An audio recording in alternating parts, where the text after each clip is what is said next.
요한복음 1장 17절에 보면 율법은 모세로 말미암아 주신 것이요 또 은혜와 진리는 예수 그리스도로 말미암아 온 것이라 라는 아주 유명한 말씀이 있죠.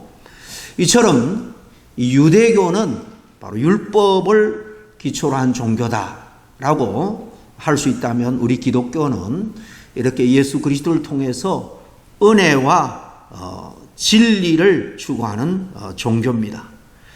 그래서 지금 생존해 계시는 최고의 복음주의자 저술가 중에 한 사람인 이 필립 얀시는 놀라운 하나님의 은혜라는 그 책에서 은혜는 기독교가 세상에 줄 수 있는 가장 귀한 최상의 선물이다 라고 말했습니다. 그리고 덧붙여서 그는 진리를 수호하기 위해서 진리를 또 변호하기 위해서 그동안 교회가 많은 힘을 썼지만은 하나님의 이 최상의 선물이요 교회가 또 세상 가운데 줄 수 있는 이 최상의 선물인 은혜에 대해서는 별로 강조하지 않은 것에 대해서 매우 안타까워했습니다. 그래서 저희 교회에 원래 표 밑에 세 가지 슬로건이 있습니다. 그 중에 하나가 바로 전적 은혜입니다. 은혜 받지 않고 신앙생활 하는 것은 그냥 교회를 왔다 갔다 할 뿐이에요. 종교 활동에 지나지 않기 때문에 우리가 정말 늘 은혜를 사모하고 은혜에 충만해서 은혜로 신앙생활을 하자는 것입니다. 그래서 늘 은혜가 있는 곳이 어느 곳인가 여러분 늘 은혜 있는 자리를 찾아 나설 수 있기를 바라고요. 받은 은혜로 내 주변이 정말 은혜의 빛을 가득 비출 수 있는 그런 삶을 살아갈 수 있기를 바랍니다. 어느 분이 사탄은 우리 예수 그리스도를 믿는 사람들을 넘어뜨리기 위해서 여러 가지 덫을 준비하고 있대요. 그런 덫 중에 하나는 불평이고 질투고 그리고 정오, 탐욕, 분노 그리고 낙심 이런 덫들을 준비하고 있는데 그의 경험에 의하면 가장 치명적인 강력한 덫은 disappointment, 낙심이라고 그렇게 말을 했습니다. 언뜻 와 닿지가 않죠.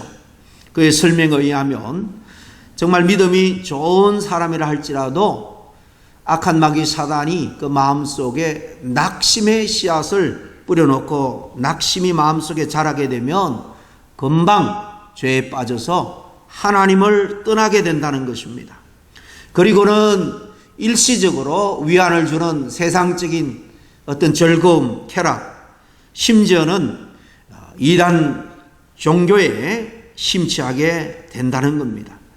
반면에 우리 참 믿음을 갖고 있는 사람들은 항상 은혜 가운데 살아가기 때문에 기쁨이 넘치고 감사가 넘치는 삶을 살아가기 때문에 그 사람 주변에 선한 영향력을 늘 끼치며 살아갈 수 있다는 것입니다.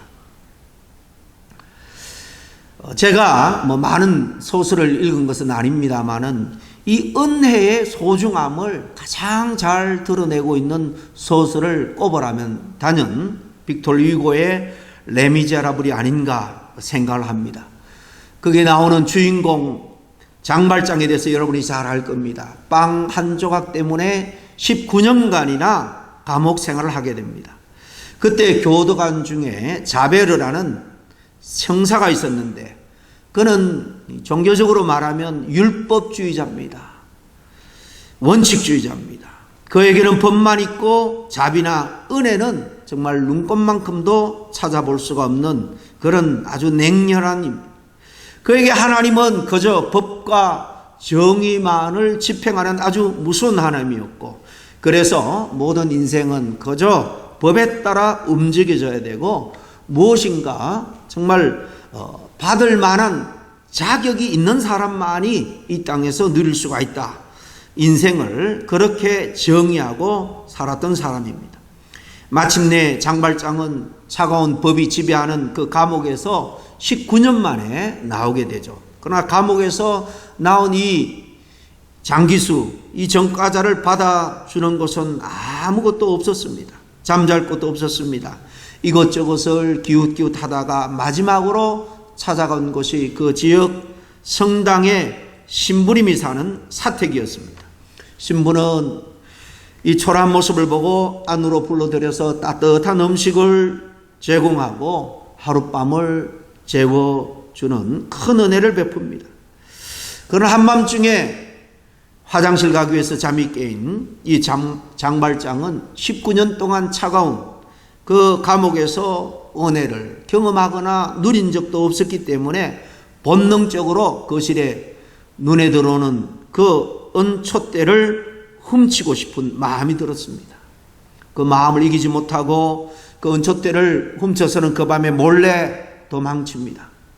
그리고는 이내 경찰에게 잡히고 맙니다.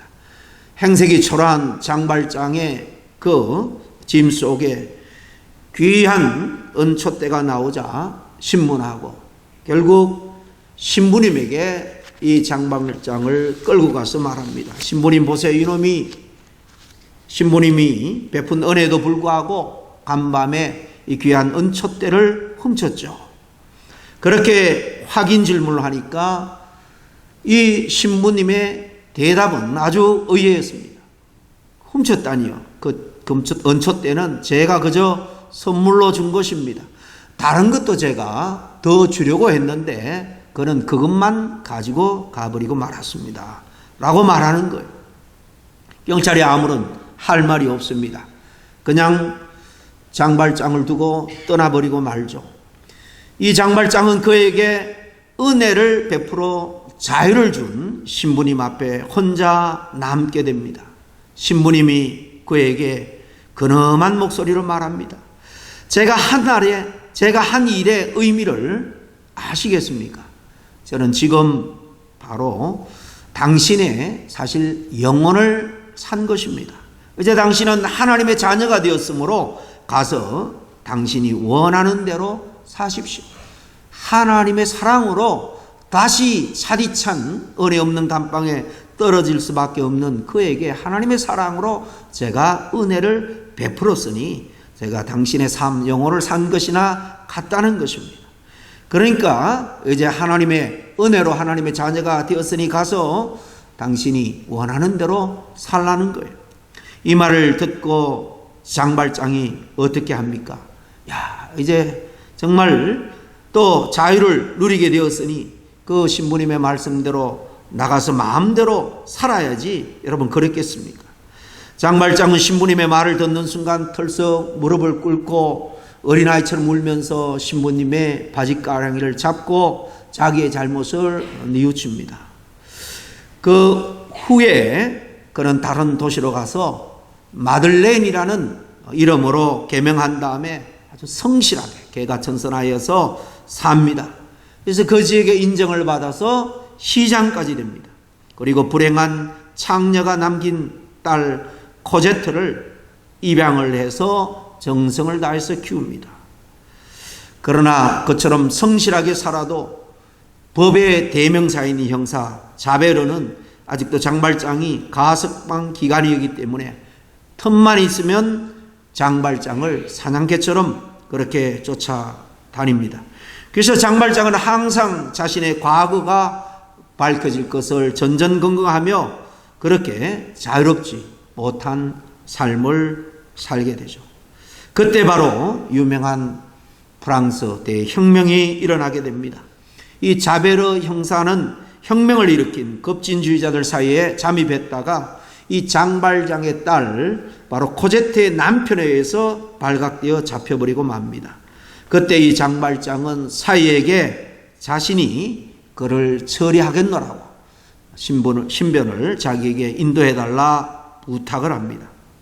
모든 사람들이 그동안 정말 장발장이 이 자벨에 의해서 숨도 쉴 수 없을 만큼 그렇게 쫓겨다니는 삶을 살았다는 것을 알고 이제 장발장이 그를 복수하겠구나 다 생각을 했습니다. 그러나 신부님으로부터 은혜를 받은 이 장발장은 그에게 은혜를 베풀어 풀어줍니다. 마지막 장면에 가보면 어느 그 강둑에 서로 만나 이야기하는 장면이 나오는데, 자베르가 이 장발장에게 이렇게 말하죠. 당신은 나의 전 삶을 황폐하게 만들었습니다. 나의 삶은 곧 법에 의해서 움직이는 삶이었습니다. 그런데 당신은 내 안에 갈등을 일으켰습니다.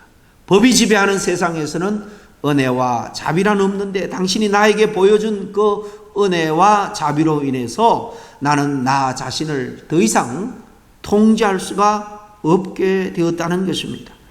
그 말을 하고 자베르는 자신의 두 손에 직접 갖고 있던 수갑을 채우고는 깊은 강 속으로 몸을 던져 스스로 목숨을 끊고 맙니다. 법만 알고 은혜를 몰랐던 이 자베르는 장발장의 은혜를 은혜로 받아들이지 못했던 것입니다. 그러나 이 장발장은 하나님의 놀라운 은혜를 신부님을 통해서 받고 난 다음에 정말 은혜를 베푸는 삶, 그리고 참 자유인의 삶을 살게 된 것입니다. 예수님을 구주로 믿는 우리들은 구원받아서 자유로운 존재가 되었습니다. 여전히 세상 사람들처럼 늙고 병들고 자인의 생명은 정해진 때에 끝나고 말 것입니다. 열심으로 추구하고 쌓았던 부귀영화는 그때 다 놓고 갈 수밖에 없을 것입니다. 그러나 우리는 하나님 앞에 영원히 썩지 않을 몸을 입고 다시 설 수 있는 존재로 변화되었다는 사실이에요. 여러분의 형편이나 조건이 어떻든 상관이 없습니다. 하나님을 정말 진정으로 믿는다면 언제나 하나님께서는 저와 여러분을 의롭다고 인정해 주시고 끝까지 구원을 이루어 주시는 분입니다. 여러분, 우리의 온전한 기쁨과 소망이 어디에 있습니까? 오늘 아침에 우리가 전도서에 대해서 같이 공부를 했는데요. 전도서에서 전도자가 말하는 것은 이 땅에서 누리는 것, 추구하는 것은 다 헛되고 헛되도다. 헤벨이라고 수도 없이 반복하며 탄식하며 노래하는데, 그 말은 바로 수증기, 안개와 같다, 그런 말입니다. 안개처럼 금방 쓰러지고 많은 세상 끝들에 우리의 소망과 기쁨이 있는 것이 아니라 하나님의 사랑받는 존재라는 이 사실에 있다는 사실이에요. 우리들은 사랑받기 위해서 태어난 존재입니다. 이 사실은 영원히 변함이 없습니다. 우리 안에 구원을 시작하신 이가 반드시 그 구원을 이루실 것이다 약속해 주신 분입니다. 이 하나님 때문에 그분으로부터 받은 은혜가 크기에 우리 이 땅에서 우리가 살아가는 삶의 조건과 여건과 또 만나는 시련 환경을 초월해서 우리는 은혜를 누리고 또 은혜 안에 살아갈 수 있습니다.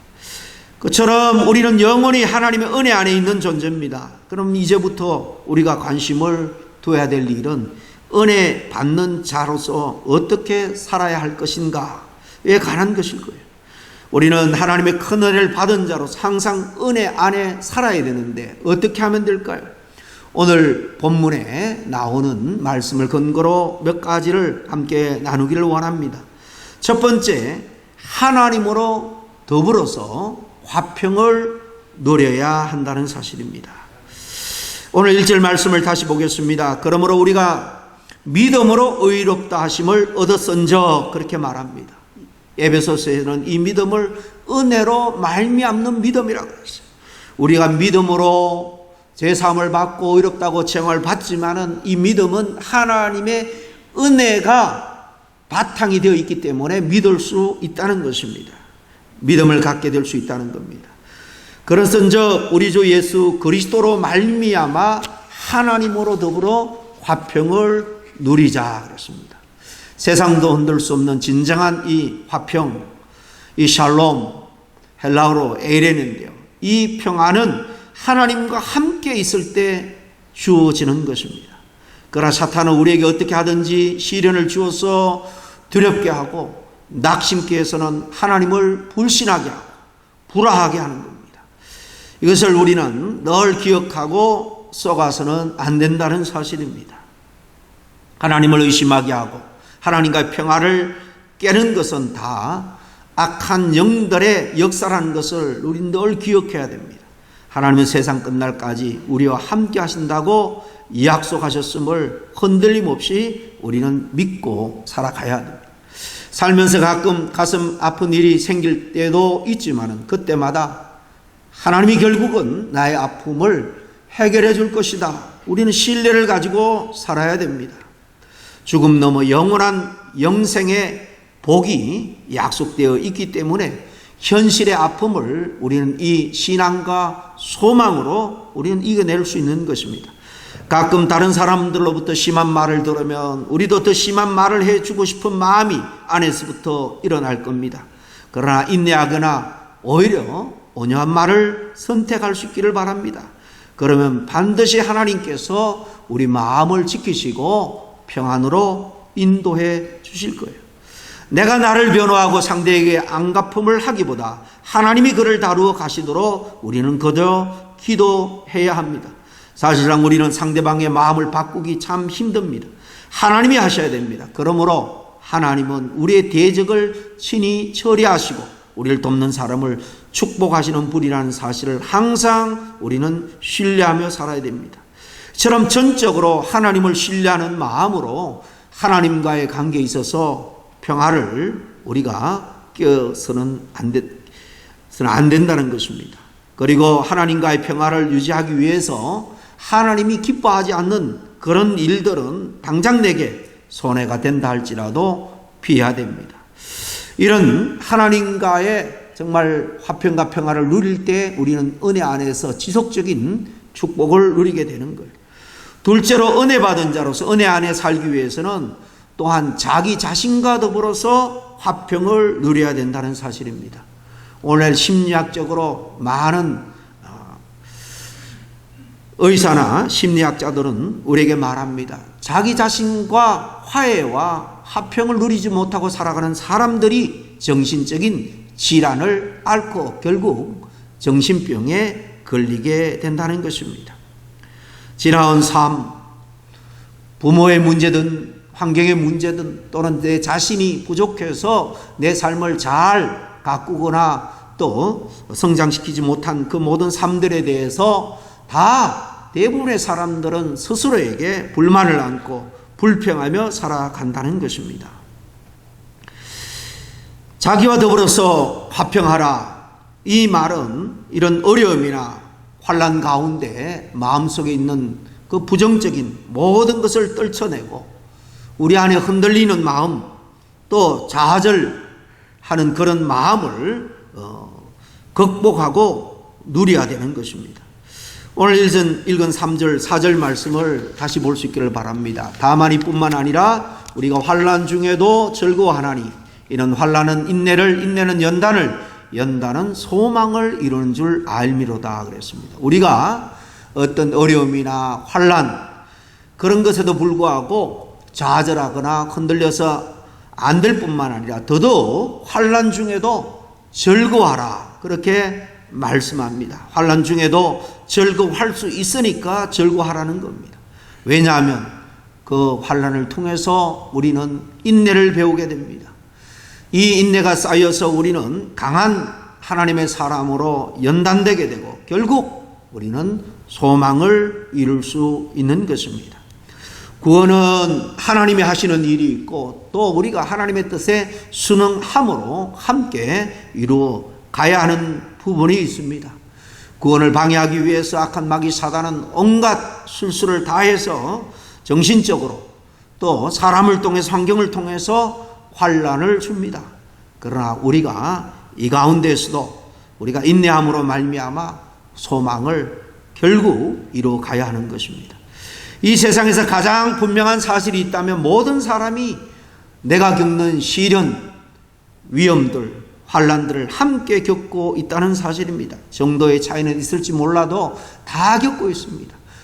본인이 겪고 있는 이 환난, 시련은 물어보면은요, 정말 하나님 앞에 다 동일하게 왜 나에게 이런 큰 시련을 주냐 그렇게 탄식하고 살아간다는 사실이에요.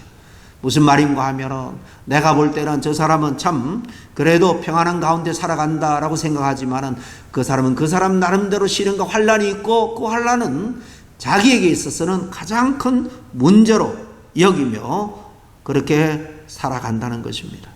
그러므로 사람이 왜 시험과 환난을 당할까 하는 것을 생각하는 것도 중요하지만 더 중요한 것은 우리가 어떻게 이 시험과 환난을 이길 수 있을까 하는 것일 겁니다. 그러면 어떻게 시험과 환난을 이길 수 있겠습니까?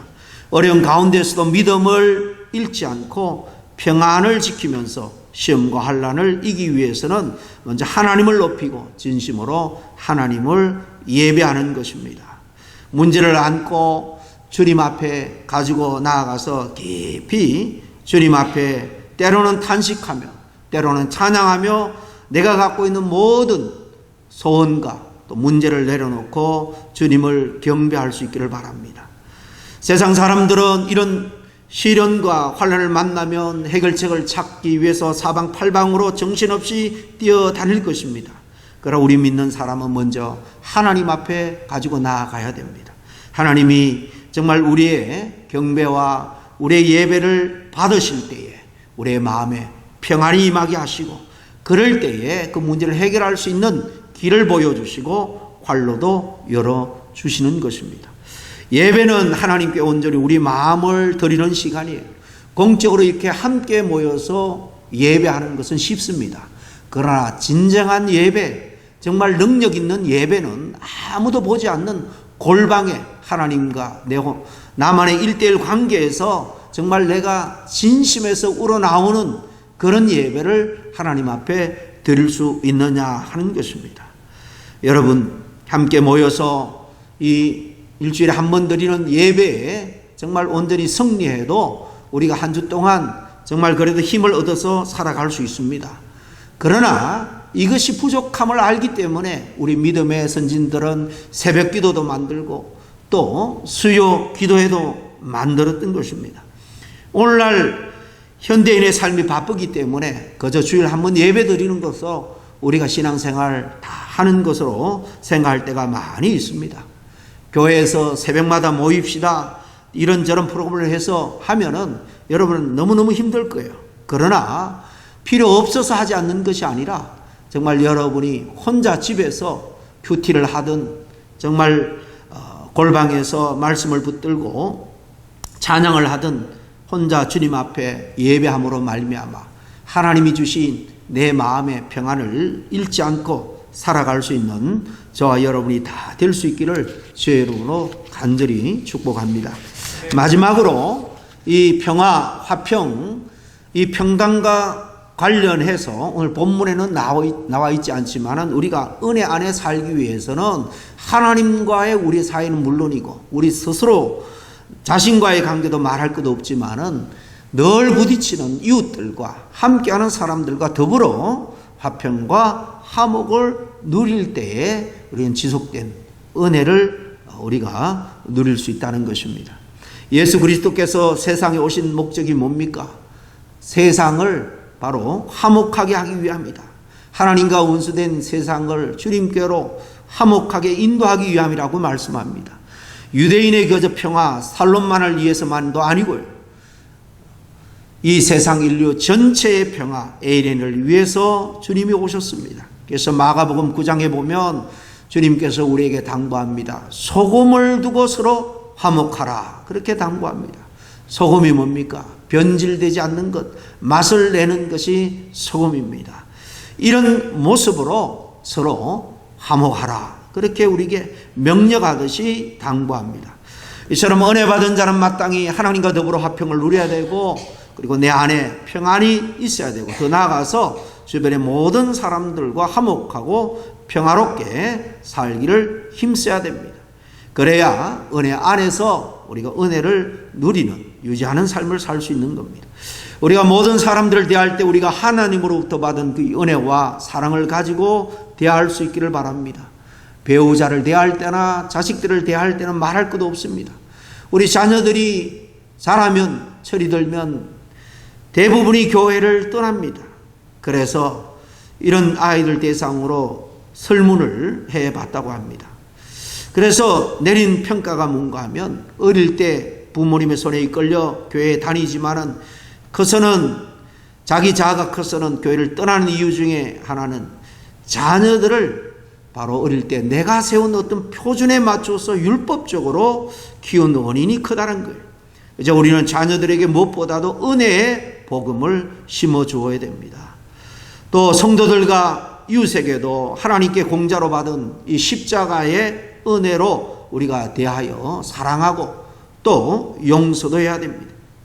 왜냐하면 성경에 하나님을 사랑한다는 것은 내 형제를 용서하는 것으로 증명된다고 말씀하고 있기 때문입니다. 여러분, 항상 누구와도 좋은 인간관계를 유지할 수 있기를 바랍니다. 특별히 이곳에 있는 우리 모두는 서로 언약, 하나님의 언약 안에 형제, 자매가 되고 한 가족이 된 관계입니다.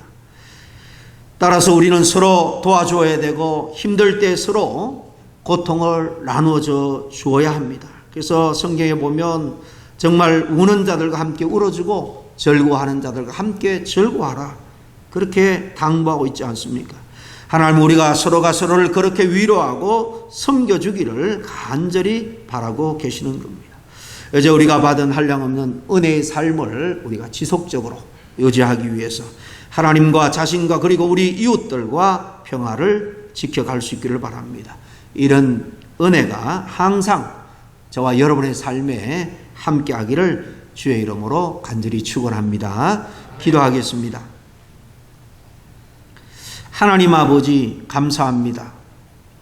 우리가 주님의 자녀가 되고 썩지 아니할 상급과 영생의 소망을 우리가 품고 살아갈 수 있는 것, 한량없는 주님의 은혜 때문입니다. 큰 은혜를 받고 살아가면서도 주님의 마음을 아프게 하는 하나님 관계의 화목과 평화를 깨는 일들을 정말 너무나도 많이 하고 살아가고 있는 저희들이 아닌지 이 시간 말씀 앞에 돌아보기를 원합니다. 하나님께서 나의 나됨으로 살아가라, 이런저런 은혜를 많이 베풀어 주셨지만은 남들과 비교해서 내 자신을 용서하지 못하고 용납하지 못하고 불평 불만 가운데 정말 스스로의 화목을 깨고 살아갈 때가 얼마나 많은지 모릅니다. 주님, 깨닫는 지혜를 주시고 정말 있는 모습 그대로 자신을 받아들이고 주님 앞에 헌신하는 그런 삶을 살아갈 수 있도록 주님 도와주시옵소서. 언약의 놀라운 축복 속에 우리가 함께 영원한 천국까지 누릴 한 형제요 자매로 가족으로 세워주신 우리 믿음의 교우들, 먼저 우리가 화평을 누리고 더 나아가 세상 사람들과도 화평을 전할 수 있는 그런 삶을 통해서 받은 은혜를 잃지 않고 살아가는 그런 우리 모두가 될 수 있도록 도와주시옵소서. 예수님의 이름으로 기도하옵나이다. 아멘.